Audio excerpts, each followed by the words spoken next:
No. That belongs to Sami Zayn.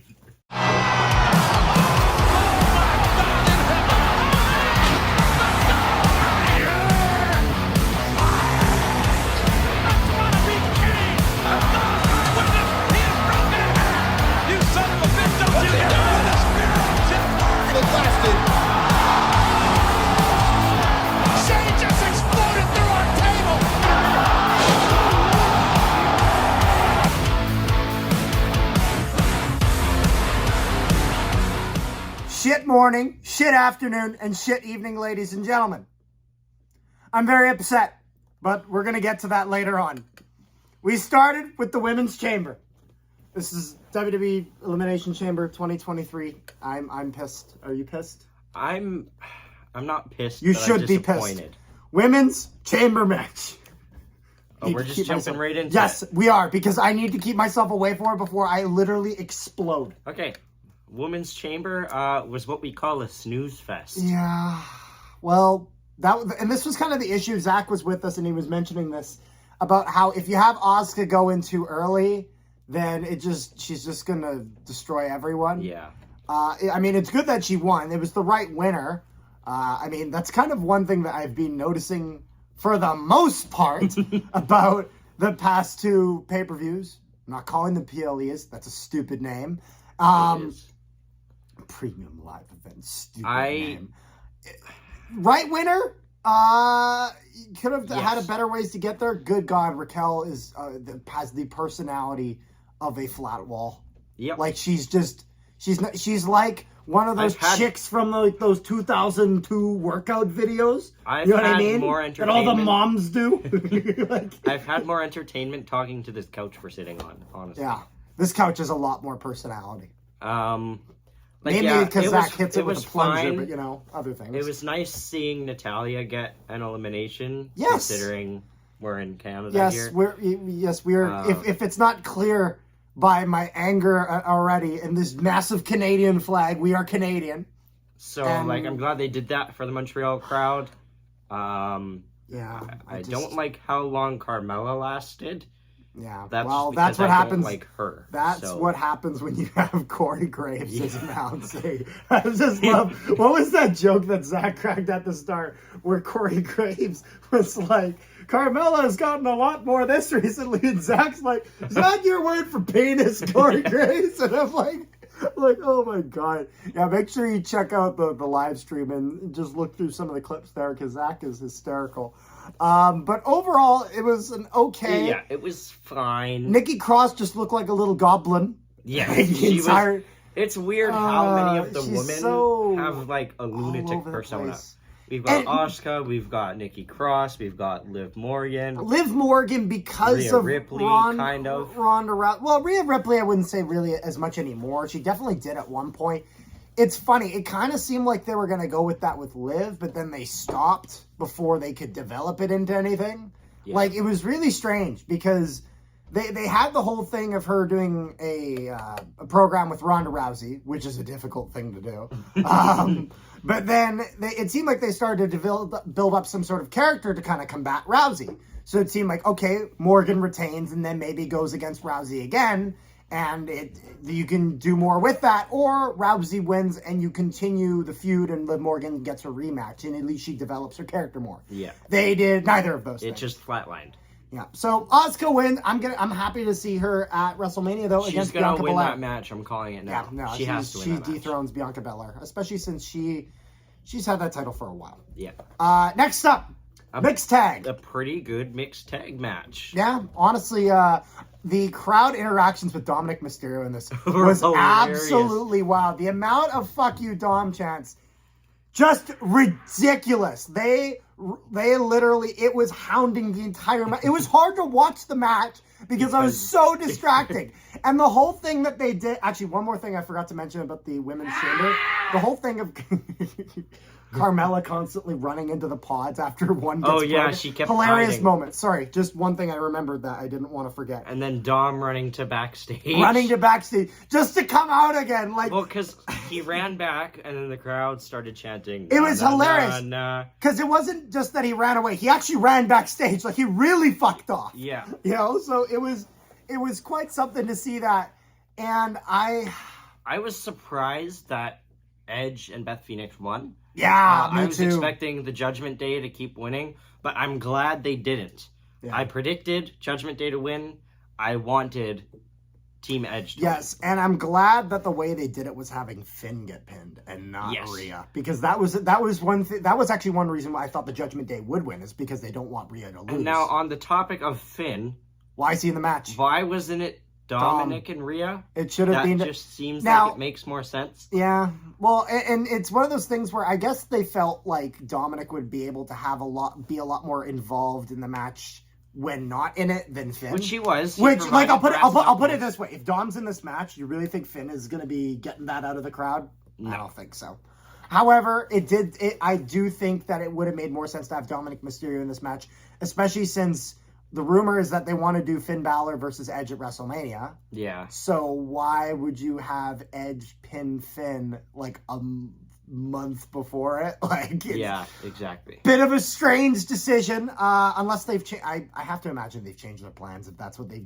Otherwise, you're going to need to build his credibility back up after losing directly to. He lost clean. You know what I mean? So exactly.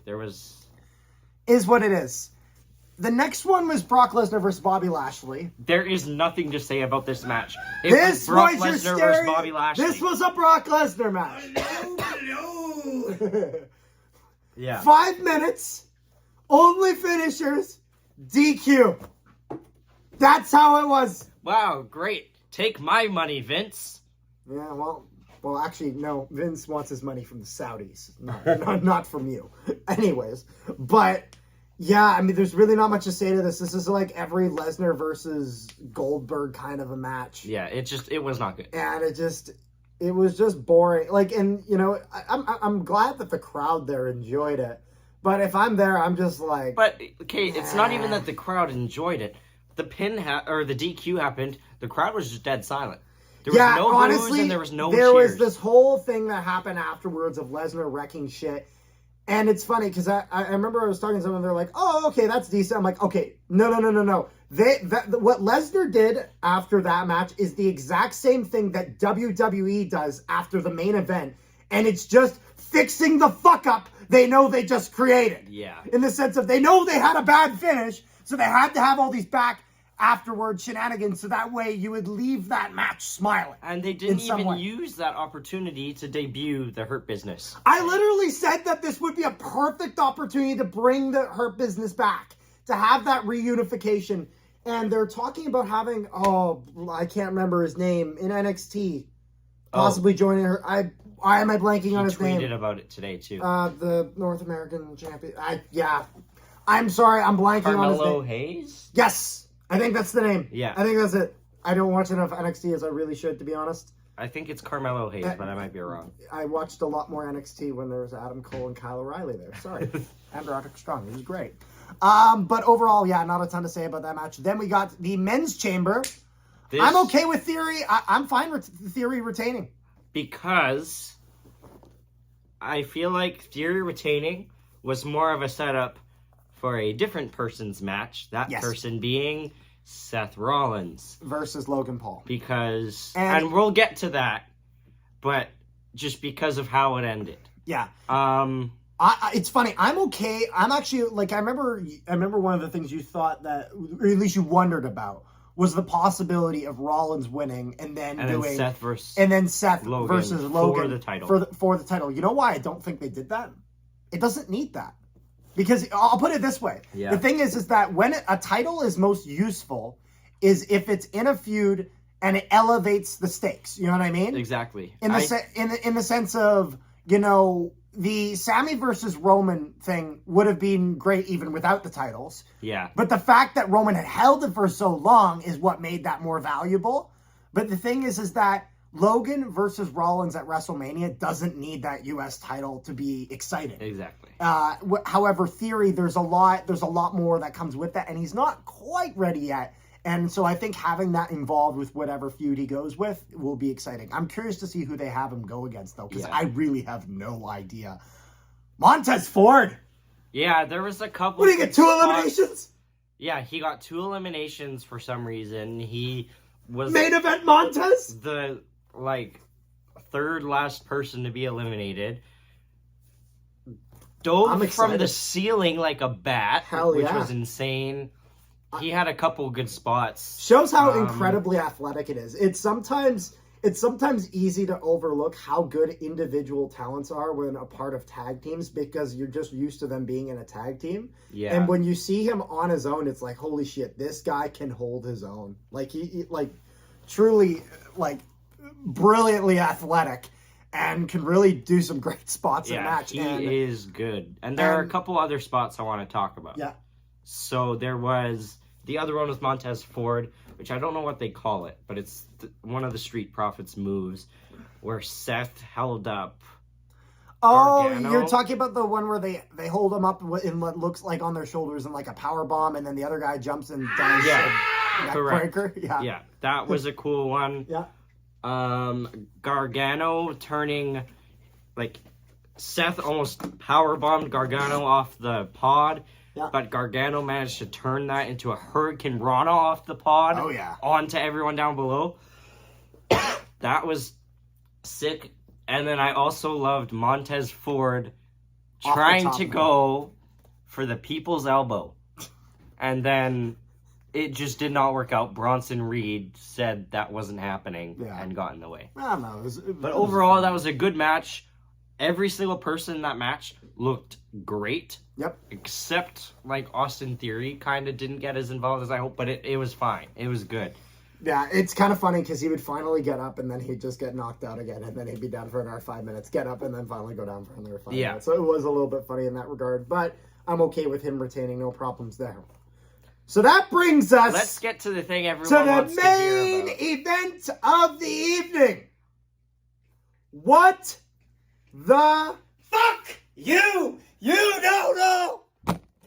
Let's discuss how this is a problem.